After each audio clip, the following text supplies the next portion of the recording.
I'm delighted to be here, and I'm grateful for our time together. I'd ask that this be as interactive as possible. So if you have a question, like raise your hand, we'll get it out that's related. And I hope that we have a lot of time, not only for questions and answers, but also for your thoughts and observations. You're beginning this journey in some ways, but you've been on this journey. For so many that I talk to, it's the way that they would like to practice. And it's making the funding match the way that you would like to practice. So, long story short, here's Michigan. We have two peninsulas. If you remember, I'll have another, if you remember nothing else, slide. But if you didn't know, Michigan has two peninsulas. Our motto is, look about you and seek a pleasant peninsula, which is not a great state motto, but it's what we got. We consider ourselves, we always say, we're border to border and state to state. In the 5-year demonstration project that we did, we had practices here, we had practices, we had them all the heck over. And so we too have varied geography. I know Tennessee is in a similar spot. But there's much that we have in common. We also, we're all on the path to care transformation.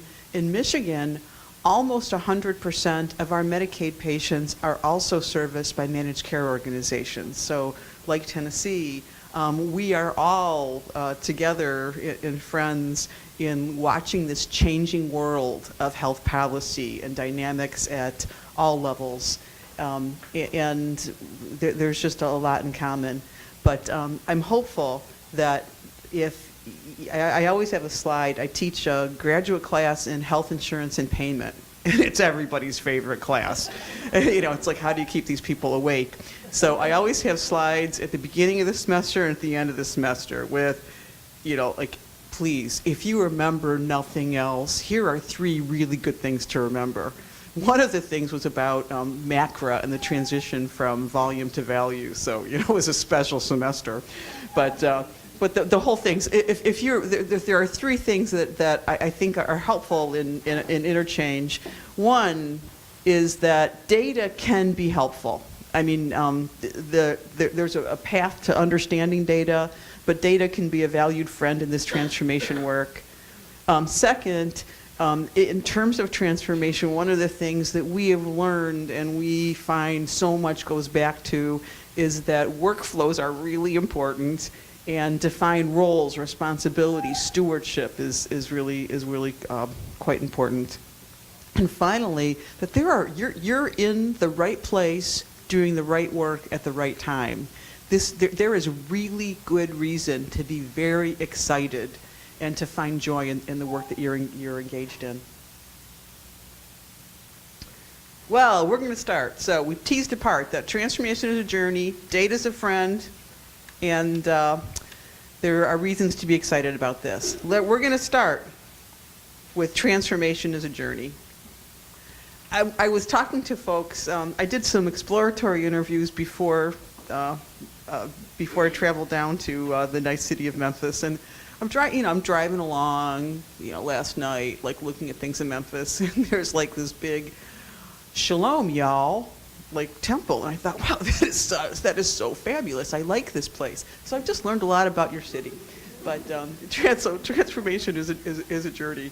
We just find that when I was did a little window shield look at the city. Also talked to some folks from the state, from Navigant, from some of your practices before I came. Talked to folks in the morning, and I find the same things that are things that you're grappling with or thinking about or have found solutions to.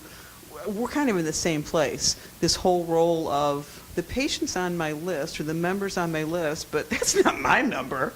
The whole who services whom.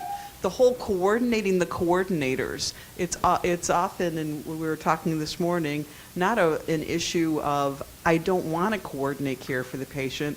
It's we need to make that process user friendly so that it can happen. There are just so many things. Technology is in different places. We also in Michigan had a PCMH demonstration, which we were engaged in. But we also had, we called it a health homes demonstration, which was essentially a comparison to HealthLink. And luckily we had state leadership who was involved in both, but we didn't involve those practices much. And I think it's a wonderful thing that you're all together in the room today, because there's so much to learn from each other. And it's not a physical model and a behavioral model. It's a biopsychosocial model, and it's a biopsychosocial being. So when we talk about transformation, you have a catalyst, and your catalyst is, and I'm also a believer, they say that culture eats strategy for lunch. Have you ever heard of that one? So culture munches on strategy for lunch. I am a believer that finance eats culture and strategy for breakfast. It's often not an issue of wanting to do it. It's making the funding match how we can best reward care for the care that can produce the best outcomes for everyone. So you have a catalyst too. I mean, the funding availability and the initiator of this work is largely the state innovation model. And Tennessee wonderfully has a state innovation model. Michigan has a state innovation model as well. Tennessee is a CPC plus state, Comprehensive Primary Care Plus. So you may hear that acronym as well. Michigan is as well. So when we began, our catalyst and our opportunity to make the funding match the way that we wanted to deliver care was this little friendly mouthful called the Multi-Payer Advanced Primary Care Practice Demonstration, the MAPCP demonstration. And in it, CMS, the federal government, had a couple of goals for us. But they told us that CMS was committed, the Center for Medicare and Medicaid Services, to primary care, and increasingly recognized care management as one of the critical components of primary care that contributes to better health for individuals and reduced expenditure growth. Yay. We were also catalyzed. They said, you don't just get the money, you have to do something to get the money. And there were three key requirements. One is that our work had to include both commercial and Medicaid beneficiaries. We also had Medicare patients, but it had to be multi-payer. There was this little thing that said we had to be budget neutral. We had to save at least as much as we spent, as we cost, over a 3-year period. And we had to improve cost, quality, and patient experience. Other than that, you could do whatever you wanted. Just kidding. Does that sound familiar? I mean, the whole notion of being multi-payer. You have Medicaid and you have some commercial payers who are involved in this, and that's a wonderful mix. We need a tipping point of enough payers involved in supporting the same clinical and financial model to make a difference. Budget neutrality. You'll hear an acronym over the next 10 years and beyond called TCC, Total Cost of Care. So we're not just looking at how much is spent within behavioral health, how much is spent within home health, how much is spent within primary care.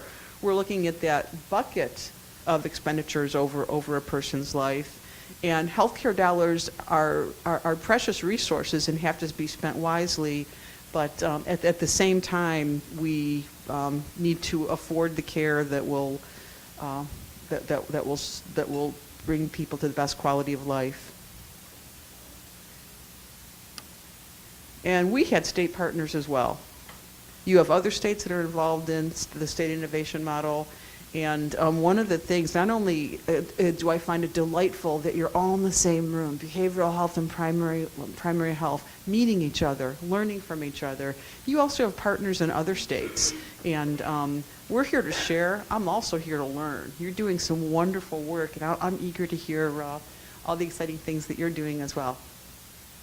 The other thing is, and we'll talk about this later, there's this little thing of demonstration projects being time limited. State innovation model yours is a 3-year program, ours is as well.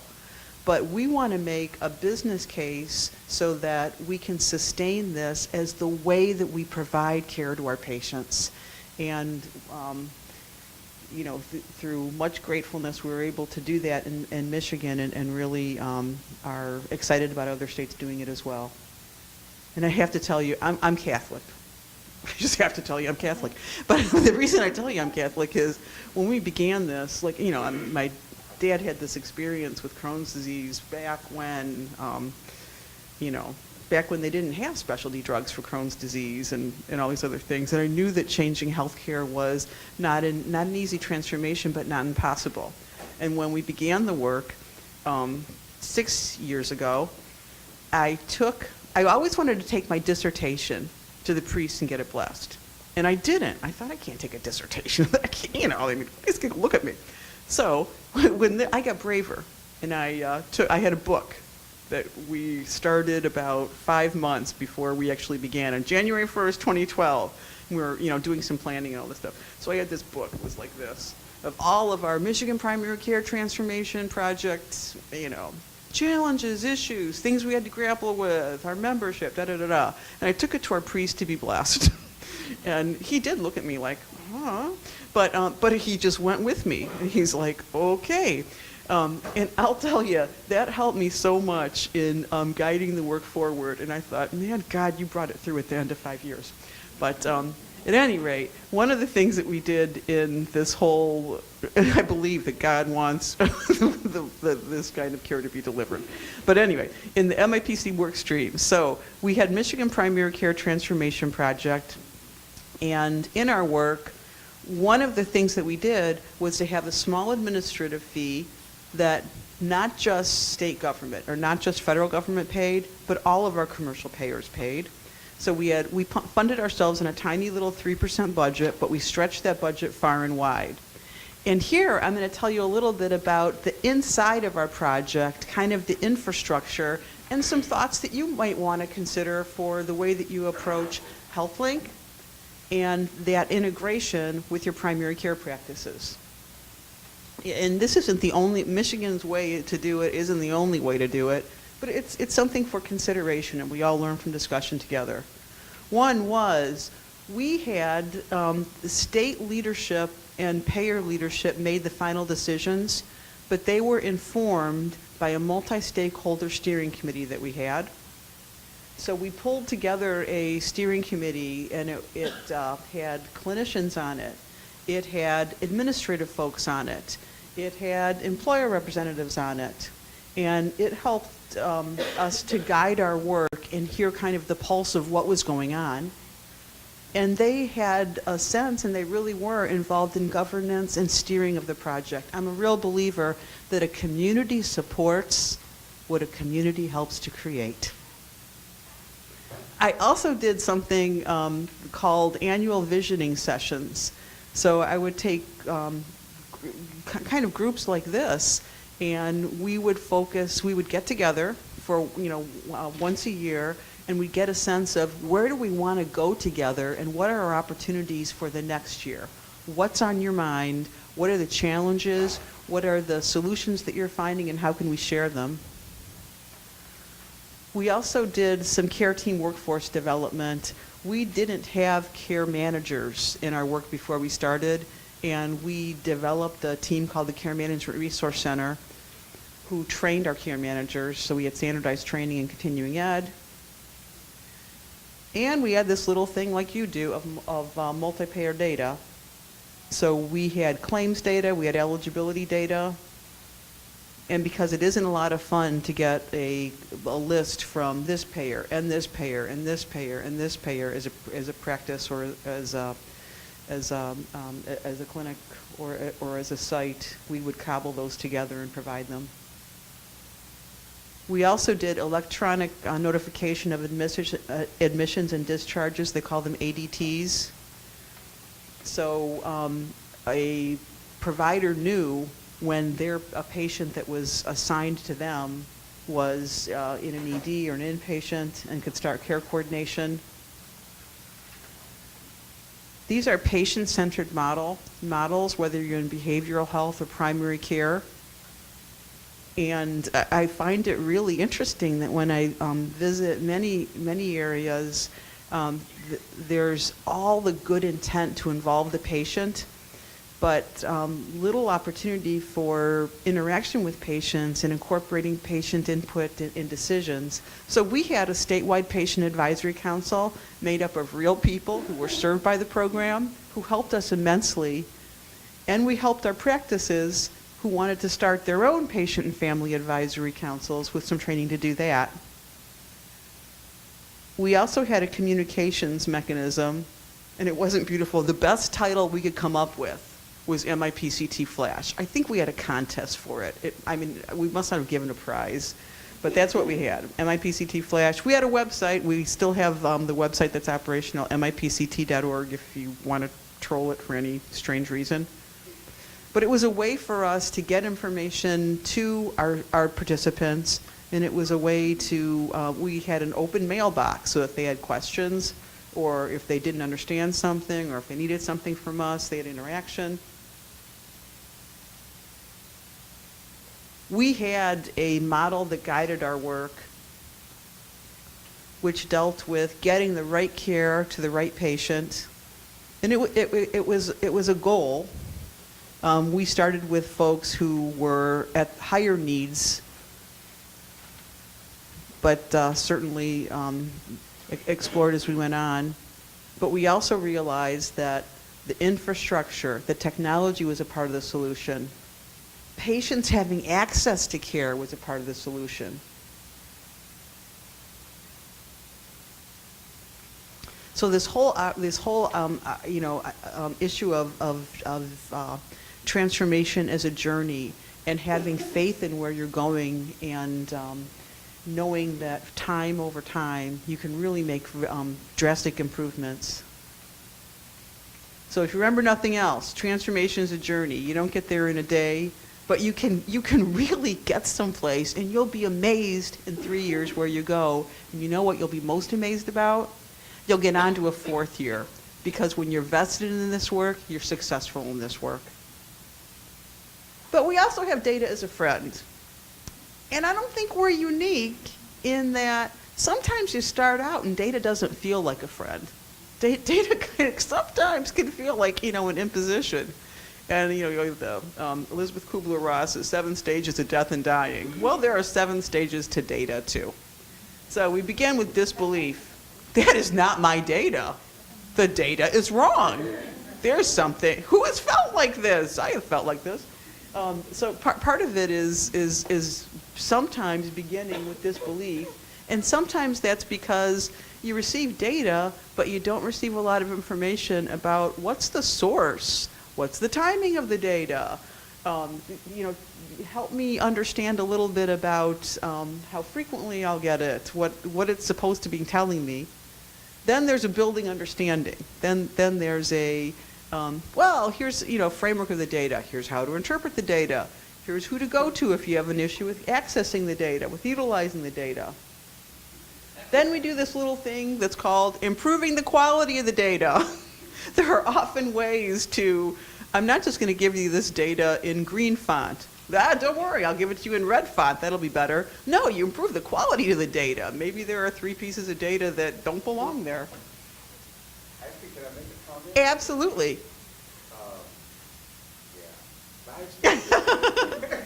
This guy loves data, I can tell. I do love data, actually. I really love data. The challenge is that the people who assimilate the data, collect the data, Yes. they come from machines. Yes. And not people. Yes. And so then when you're trying to understand Yes. the stuff underneath Yes, the skirt yes. of that dress, Mhm. you kind of figure out, is that a man or a woman Mhm. there? Mhm. You go, wait a minute, where does that data come from? And after you spend a little time with them, and you look at it and you go, so that's all I need to do? Exactly. Because it's I speak some German. Not a lot of German, but I speak some German. German is a different language than English. Data is those who are deep in the data, have you ever spoken to a coder? I love coders, but they are different. It's a translation and communication issue, and those who can translate that link, and we may have some of those folks in this room, that's a really valuable skill. Because, The other thing that yes. is that the data breaks every year because they're updates. Uh-huh, uh-huh. Like So two thoughts about that. First, if nothing else, like what happens in July? New residents come into hospitals. So, I mean, we know, so we can do the best work that we can to try to make that introduction as painless as possible, but there's still time for a shift. So at least having cognizance of when is this going to happen, but second, better yet, trying to make that a more seamless process. The data doesn't have to break every year. We can get ahead of it potentially, but enrollment sometimes, enrollment changes on a regular cycle. So what are ways to help make that less painful? Do you have ideas about that? Well, just kind of, every year in October, the code. Oh, I'm sorry. I thought my mouth was pretty big. But every year in October, the CPT codes change. They upload new codes. And then there are regular updates to the actual software, whatever software package you're using. And if you're like my organization, and I'm certain a few people in here are, and your EMR interacts with I2I, anybody, I see any heads nod with that? Well, I2I speaks Russian, your EMR speaks Swahili, and there's a translator standing in the middle that's supposed to speak both languages, but sometimes he's sick. And it's the translator that you got to work on, because what will happen is each one of those different languages will get updated, and then the translator will break. But it won't say, I'm broke, I'm broke, I'm broke. You'll just look up, all of a sudden your data looks wonky. And it's like, wait a minute, how did my blood pressure control rate drop from 70 to 40 overnight? You've got a mapping issue. So what you need to put in place, unless you want to get bamboozled and ambushed, you need to put in place a little small committee of people that's looking at your mapping every month. Thank you, thank you, thank you. We have a friend who's a data translator. But the whole looking, you're acting on your organization's behalf to try to improve the data. You're not waiting for somebody else to improve the data, and I just love that you have already made data a friend. You're looking at your data and you're noticing what is happening, and this isn't. A switch of 70% doesn't happen arbitrarily. It happens for a reason. Sometimes that reason is data. So we do the same thing. We call it churn, or dropping and adding members. But in our project, we did an internal assessment for each at a practice level of how many Medicaid members, on a payer-by-payer basis, how many members were assigned to the practice in month 1, how many in month 2, how many in month 3. And we found when it dropped dropped precipitously, and there wasn't a provider change, there wasn't something else, we were able to kind of get ahead of it and say, there's something with the data. We should go investigate so we can let this poor practice know, or this poor clinic know. So we're going to talk about data for a little bit, and we're going to have some, standard data shapes, which are oh so fun.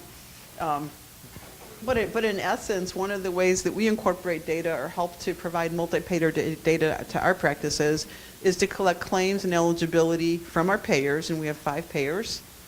And we're always looking for more payers. So we have our little addition. And in Michigan, we have physician organizations. You have multi-site organizations here, so there are some parallels. But most practices in Michigan, or most clinics, belong to a physician organization. It's a mothership. And if not, the physician organization plays contracting roles, but some play roles beyond that in terms of EHR support, infrastructure support.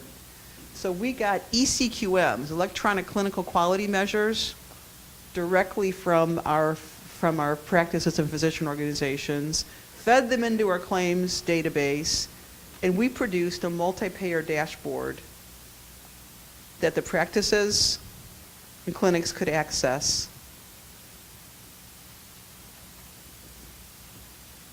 And here's what it looked like. It let me know from a population level at a project level, or it let any practice know for the members within the program what did it look like on a payer-by-payer basis?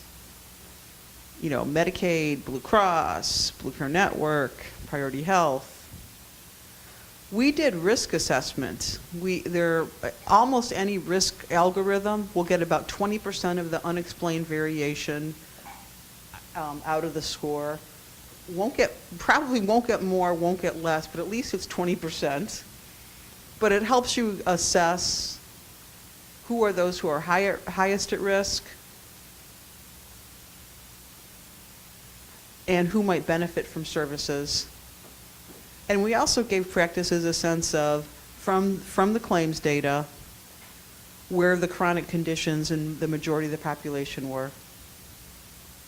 And I'm also a big believer that data is important and can be a friend, but it doesn't replace clinical judgment. But combining data with clinical judgment, then you've got something. And these are tiny, tiny, tiny little charts. Look at the handouts. They're tiny. I just got new glasses, and I was telling somebody I went from like glasses that were like frames like this to glasses that were woodsy owl. And I can see through things, but I can't read those charts, I'll tell you. But at any rate, it gives you a sense for quality measures. And like you, we have quality measures that we were on the lookout for and that CMS and our payers were evaluating us on. And we were primary care-based demonstration, so it was all the suspected, diabetes eye exam, A1C, adolescent immunizations, those kinds of things. But it let folks know at a glance where the majority, where the overall rate was within all the practices, the 345 practices that we had, where they were and where the benchmark was. We showed them quality. We also showed them utilization, these little things called emergency department use, inpatient use, avoidable ED. We also showed trends over time. And as you go through these 3 years, you'll have not only static data, but data about performance over time. And if you get together as an organization, and I love that many of you are sitting within teams, within those who brought you. And how many times do you really get a chance to get out of the office and to be together? I'm suspecting you don't get many chances. These, when you come to these elements, they are valuable opportunities to spend time together, to do things like have time to work on workflow, have time to work on where you want to go as a practice or a clinic. So another question? Yes. Can you share what your experience, please, has been in terms of working out a workflow for attacking ED utilization? I can help. Because that would be very helpful to me at least. I don't know about anybody else here. First, let me say that ED utilization is something that everyone finds an issue to address. Let me go a little bit further. There are I'm preaching to the choir. I'm telling you things that you're already so familiar with, but it's not just reducing ED. It's reducing kinds of ED. Are there avoidable, in research jargon, potentially avoidable emergency department visits that could be better serviced by another level of care? I'm guessing that most of the room at some point in their life has either had a family member or themselves go to the emergency department. And it's not a lot of fun. I'm not a big believer that people want to go there. They go there because it's their point of access. It's what they know. It's the unusual situation in terms of a dynamic. So how can we work together to best get the folks that we help to the place that can do them the most good? In terms of tackling emergency department utilization, and especially avoidable emergency department utilization, a few things that you might want to consider. One is the issue of extended access. You probably have a requirement for extended access, meaning, still, behavioral health and physical health services are largely open, what we used to call, I wasn't even alive in the 1950s, but I've heard I'm serious. Don't look at me like that. No. God bless you. I was never sensitive about age, but I'm telling you, the older I get. But they used to call them banker's hours. We still largely orient our services, interestingly, around those hours. So being open after, we had a requirement where there were a certain number of hours. We had to do 10 to 12 hours that were beyond the normal 8 to 5 or 9 to 5. So they could be evenings, they could be weekends, they could be whatever. One opportunity is for extended access. The other is for what we called, and you probably call it too, same-day access. So there was a requirement that 30% of your appointments be open. And it has to be modeled to the appropriateness of the population that you're serving, but that's a number that we went with. So 30% of your slots.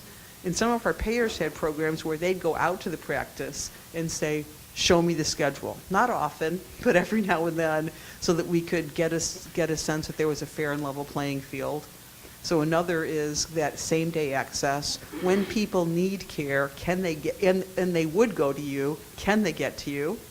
The third is helping people to understand that you're an option, and understanding if there's a pattern of ED use that could be serviced at a different level of care. What's underneath that? Is it because they can get there on the bus line? Is it, how can we help to get them to the right level of care? The fourth is we utilize, I told you a little bit about this exciting tool, this exciting technical dynamic called ADTs, Admission, Discharge, Transfer Notifications. We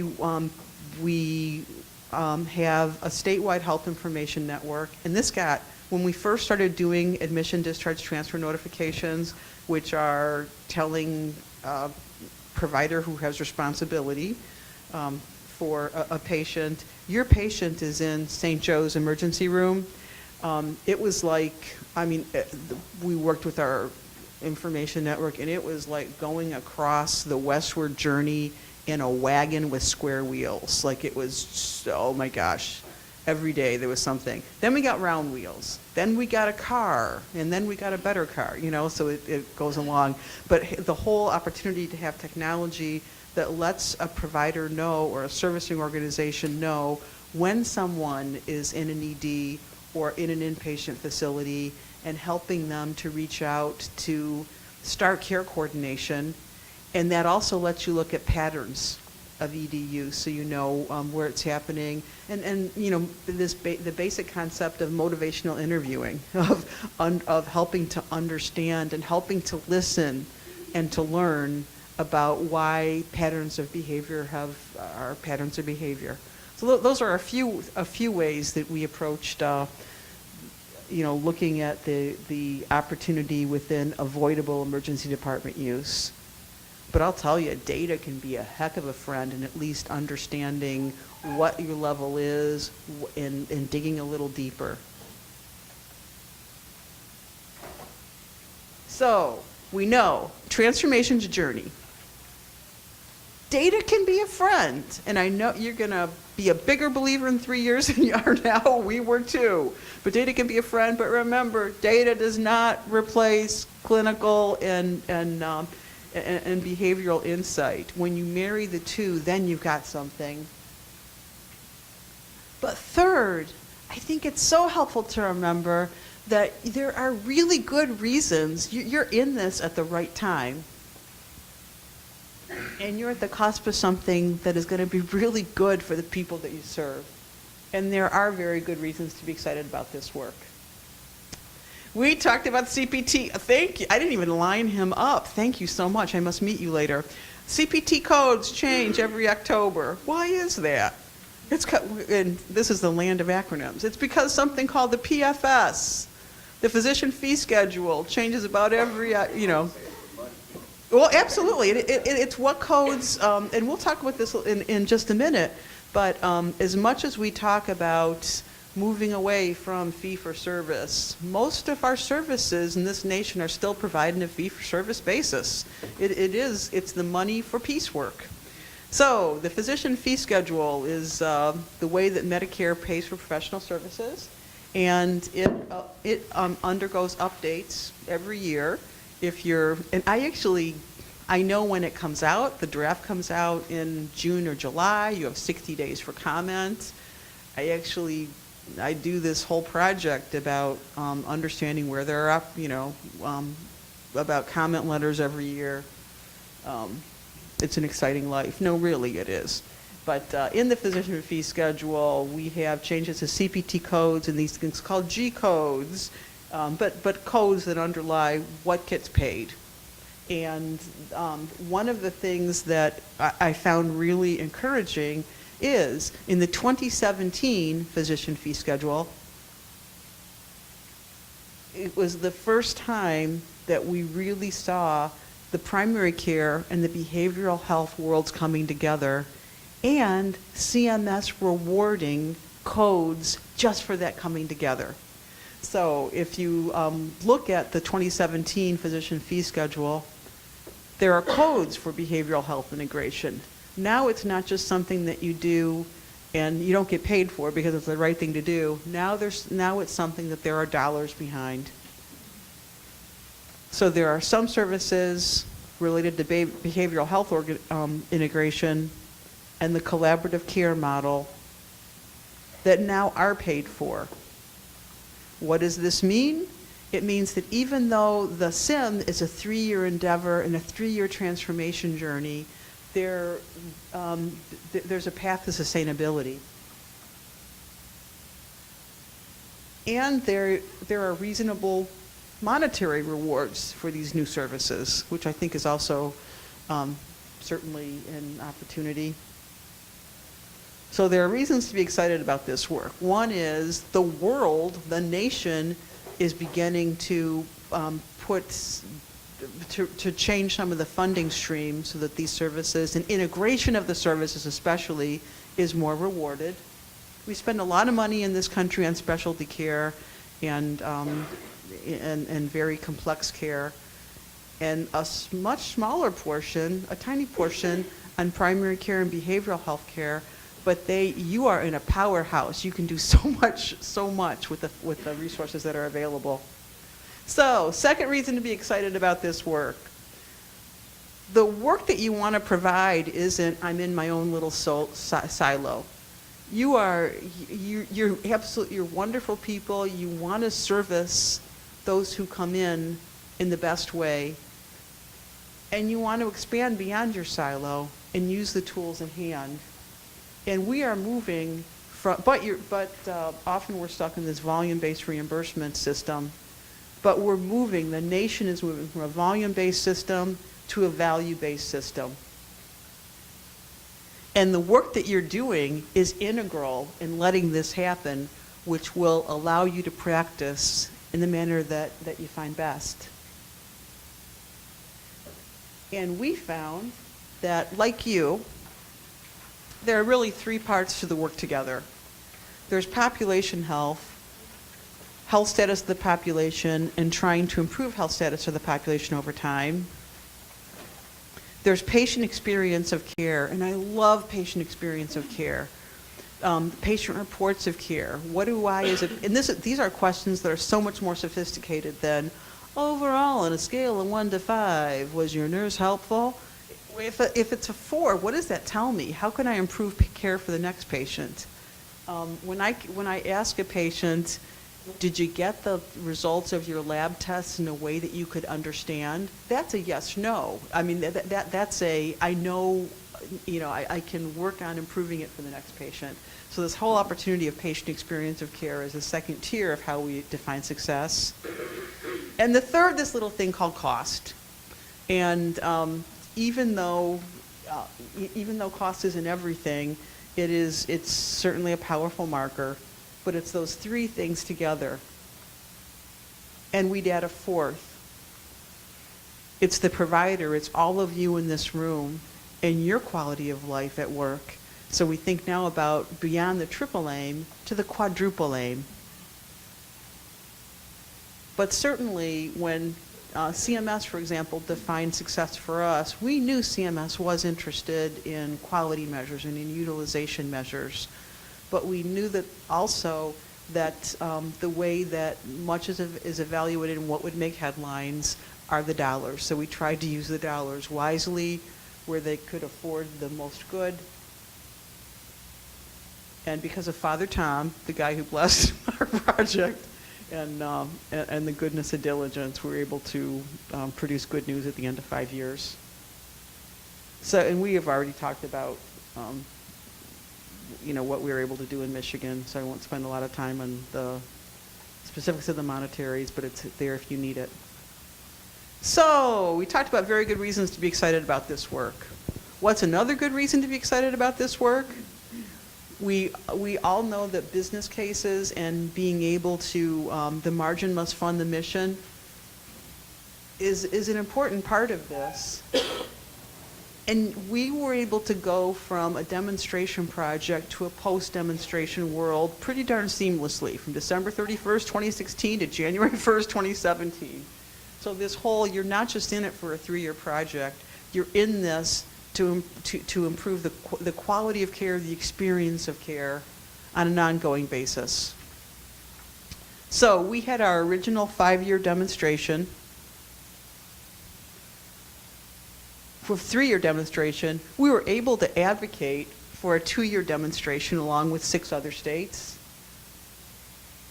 And every good demonstration either ends or ends and should end. It's not the fit, or it becomes sustainable over time. And gratefully, we became sustainable over time because we were able to transition our work into 2 other programs. We have our SIM in Michigan and our Comprehensive Primary Care Plus program.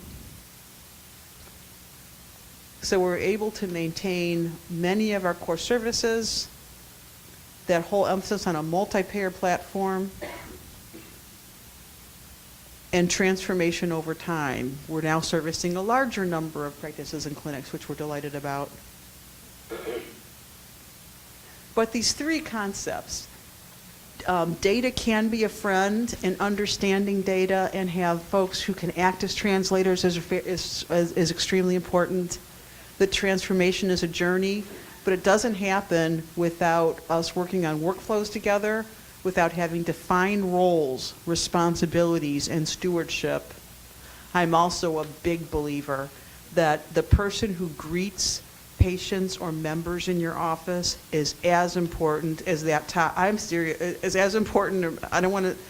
Everybody's important, but I'll tell you, as important as the person who lays hands on them or the person who counsels them. That we respecting everybody who on the team is such an important part of this work. But that transformation together. And then third, that there are great reasons to be excited about this work and about pursuing our path together.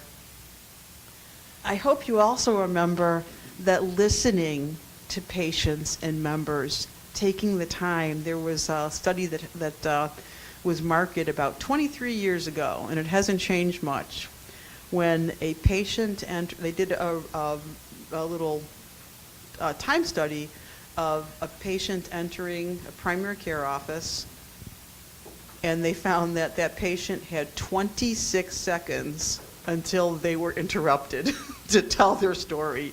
It's like, even though there's a rush in the day, we're trying to reinvigorate this work, to transform this work so that you can spend the right amount of time with a patient. So listening, more of an emphasis on listening to patients and to members, on examining the workflows, on doing things like incorporating extended access, same-day access. Also, we call, PCMH, whether you're in behavioral health or whether you are in traditional primary care, PCMH, the patient-centered medical home. And I think too often when we look at the structure of the way that we provide care, who is the P in PCMH? Is it the provider or is it the patient? Let us work together to make care better for our members and patients, for our families, for our friends. And I'm also a big believer that you are on the forefront of opportunity. You have these 3 valuable years and beyond, but the Navigant folks who are in the room and the care team coaches that you have, I have confidence because you're just such dedicated and wonderful people that you will share with them not only what's your challenges, be honest, they can help and you can learn from each other, but also where you develop solutions that can help others, because those are valuable learnings as well. And I would leave you before, and I'm happy to do any additional Q&As, or we'll certainly see each other. This whole notion that the work that you're doing is valuable, and I hope that you all know, and I'm confident that you know, that we can do this together. We can make care better. This is in my dissertation. I already talked about it once. I'm going to talk about it once more. I found a quote by a guy named Henry Vorai, that I just loved. It just spoke to me. The roles of the patient and the doctor in quality assessment are much like that of the pig and the hen in the making of breakfast. The hen is involved. The pig is committed. When you're a patient, you have something on the line to remember. This is who I am and where I live. And from our land in Michigan to your land in Tennessee, congratulations for embarking on this journey, and we know that you will find success.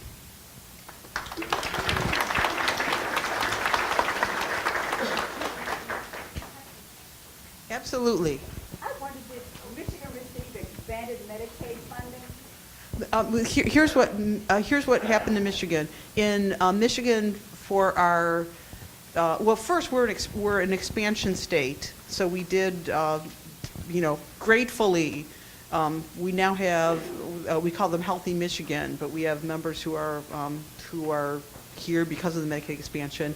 But we did not have fund. We did not pay for care management or care coordination per se until 5 years ago. And as part of our multi-payer project, Medicaid had a payment increment. It was about $750 per member per month, and we split it up for all payers into 3 buckets: practice transformation, care coordination, and incentive payments. So that additional funding went to, on a multi-payer basis, including Medicaid, went to the practice to which the member was assigned.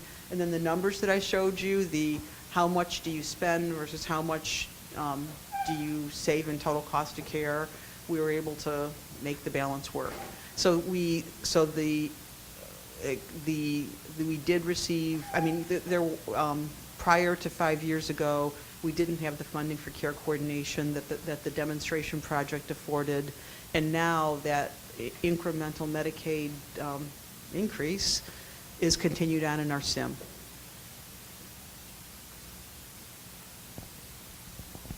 Any other questions? On your grid where you showed the different states and Yes. whether they saved money Yep. or not, I noticed Minnesota was not a good result. I was Well, wondering if you knew what barriers they had faced.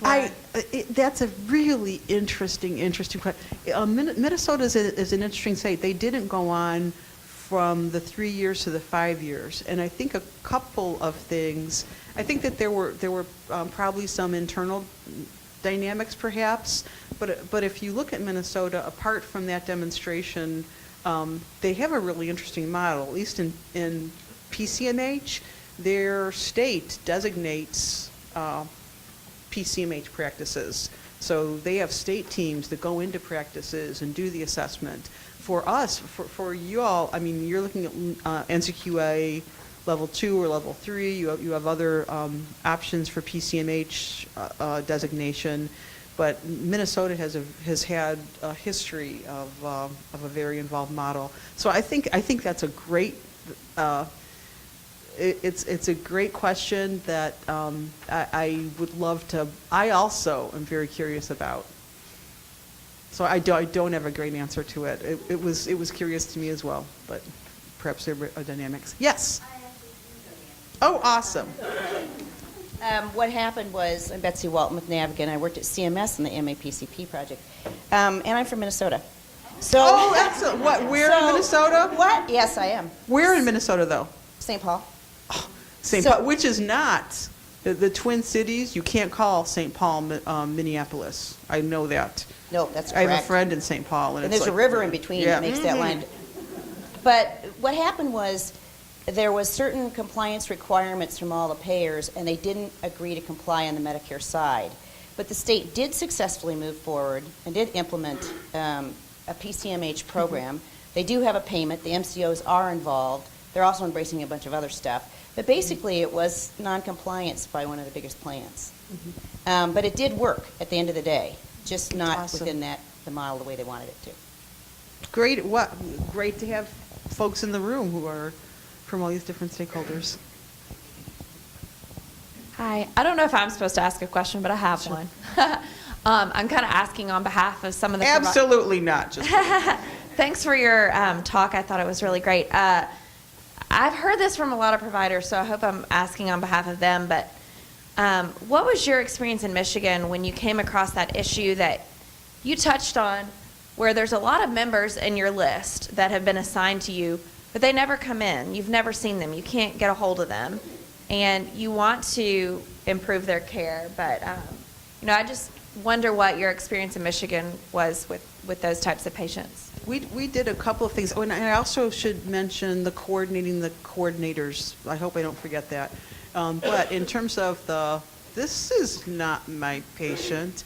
Over time, we found that that dissipated a little bit because there were some patients that may be assigned to you that don't come into you, but who may benefit from coming into you.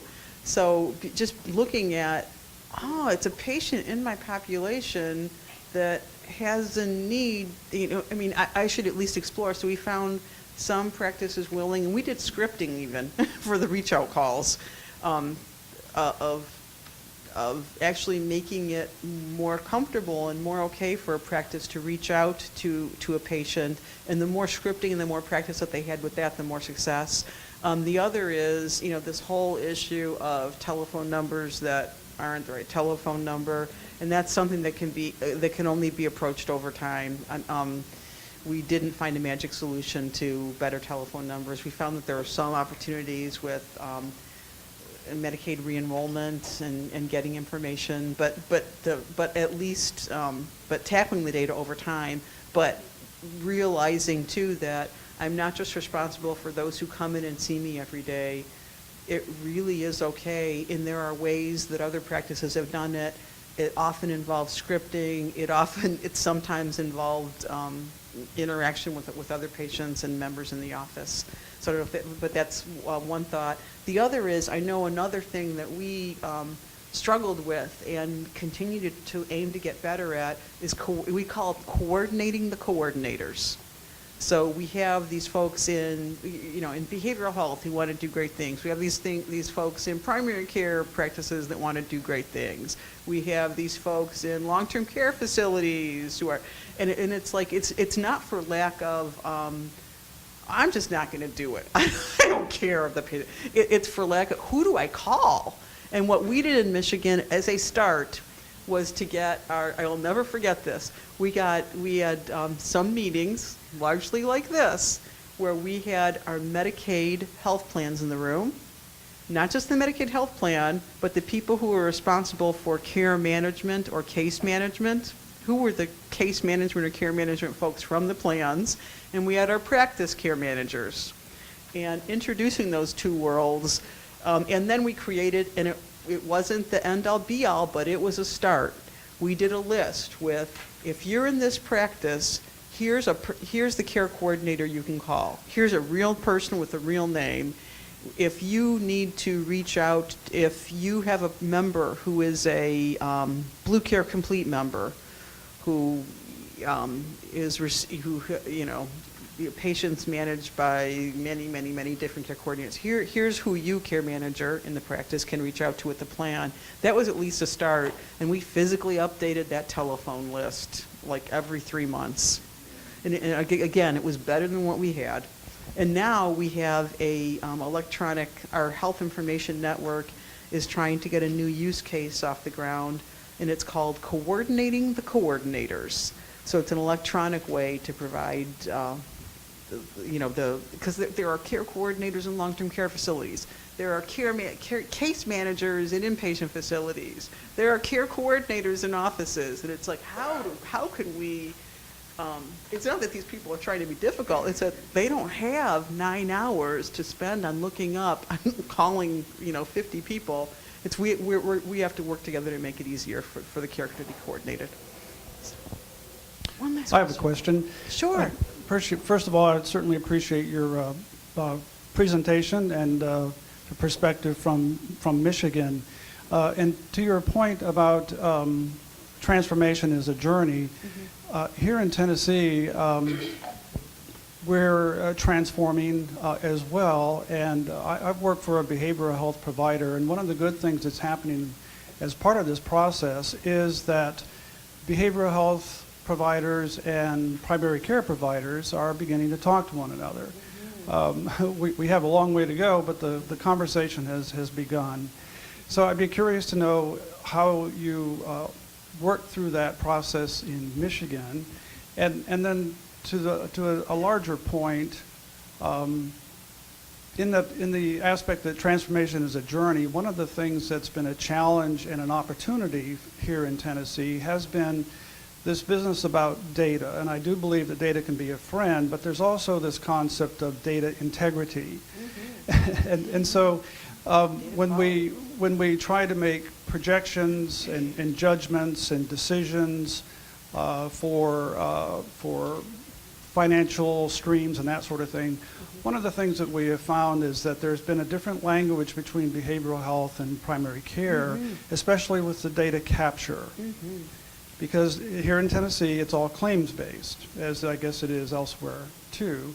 So the data that's gone in on the behavioral health side has been different because of the coding practices, the diagnostic practices, and that sort of thing. So our providers on the behavioral health side have had to get used to entering more diagnosis. We've had to, our claim systems and structures have had to change. Our electronic health records have had to change to try to align more with the data capture on the primary care side, which was much more advanced, and how our managed care organizations accepted the claims information was completely different on both sides. So it was like there were just two completely different systems that are now having to integrate and merge and talk.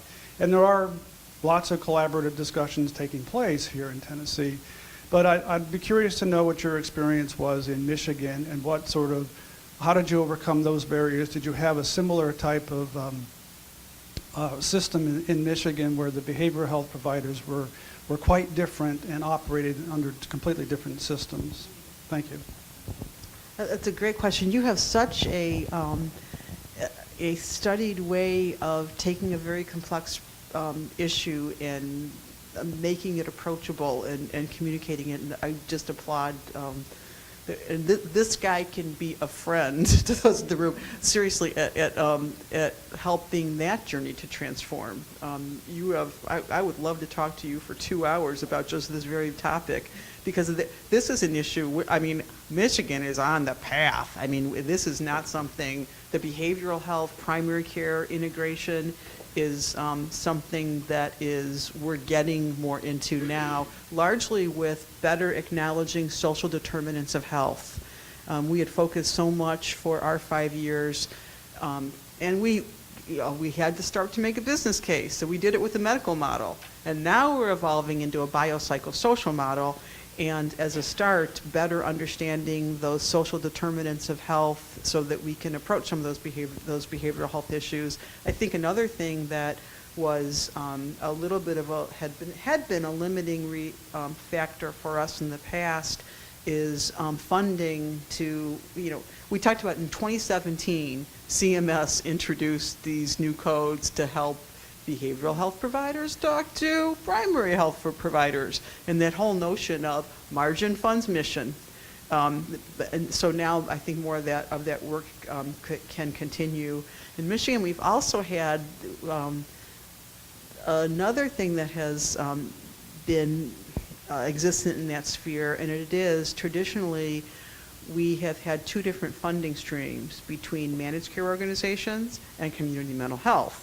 And now, read and follow the news on this in Michigan. There is a discussion and there's some back and forth about, is that carved in, is that carved out? So that has been, hopefully will be addressed soon so that we can move together on this. I think we've made progress on just the legal dynamics of being able to share data between those two worlds. It I think was a bit more, I was talking to some folks here this morning, and it seems to be a bit more straightforward in Tennessee than it has been traditionally in Michigan. So those state-to-state variances in state law regarding data interchange. But basically, the place where we have begun to focus on both the primary care side and the behavioral health side is with this aspect of social determinants of health, because we find that as a sweet spot in connecting the worlds. I think also the collaborative care model that CMS is beginning to reward will be another friend to us. But I would suggest, and I don't know that, and I do feel you you have a passion for this area particularly, I can tell, and I hope that you become involved on a statewide level. This guy can be a big friend in helping to advance that in the next 3 years and beyond. I'm just saying. So we're eager to learn from you, and I'd love to keep in contact with you about progress on that.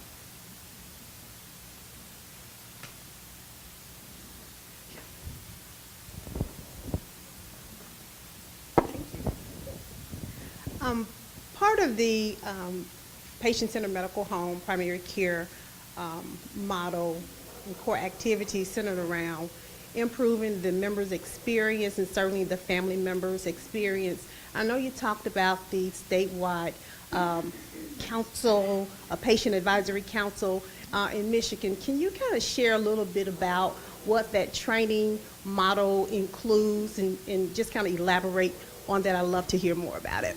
Thank you. So our patient and family, I loved I got to work with starting our patient and family advisory council at a statewide level, and then in training some of our practices. So at a statewide level, first, we wanted members and family members who were serviced by care in our practices. So what did I do? I reached out to our care coordinators and our care managers. And we identified characteristics of members who could serve well in this role. Being able to speak beyond your own experiences. I've told you, my dad was a Crohn's disease patient and had a particular path in care, but I know that the best way to advance, improve care for others is not to just focus on, let me tell you what happened in the, it's not just to focus on that specific experience, but to be able to generalize. So that picking that out in potential members is important. So there are characteristics that are always helpful to look for, but I can't even tell you what a joy it was. We talked to these folks on a quarterly basis. I had like an 89-year-old guy in upper Michigan who would participate in these. We had members from Medicaid. We had members from BC, from the different plans, and it was people coming together who were brilliant about what they were experiencing, and anything that was a design change in our program, we took to them first. And it was interesting to get patient and family advisor feedback. So that's what we did on a statewide level. And I also felt like it kept us more honest. If we're really a patient and member-centered program, they should be involved in co-design. We also trained our practices, and we did it in partnership with a group on the West Coast to start our first 10 practices, and then we trained the trainer and did it on our own. But for the training that we had for patient and family advisory councils, we had the practices, we provided the training for free, and we even provided, I think, lunch, and, lunch and coffee. But we also helped the practices who came had to bring prospective patient and family advisors. So it was a mix of people at the practice or at the clinic and patient and family advisors. We had, I think there were at least 3 for each of them. And then we trained them together, because it's not just the practice or clinic saying, I'm going to invite you in for a quarterly meeting and da-da-da-da-da-da. It's helping them to understand how the patients can constructively be involved. There are some questions that patients and members, and only patients and members, can answer. You can sit together as a clinic or as a facility or as a practice and think long and hard about, why aren't they coming in for the da-da-da-da-da? And you may think you know, but you know better when you ask the patient and family advisors. So we began training with a formal organization, and then we instituted the training. I've got slide decks that are on our website, or that just might provide, again, it's not the only way to do it, but it's a way to do it, and we found it was helpful in Michigan. And I was delighted that, and we did coaching calls with our practices who had patient and family advisory councils, because we knew it was a little bit of a lift to help support their success. What could we provide them that would be helpful to them? A lot of it was kind of some material that would help make their path easier in terms of standard sets they could provide. So in short, the best way to answer it is to say, I can send you something that might be helpful. You've been so kind. I so much appreciate it. And again, I'm just genuinely so excited by the work that you're doing.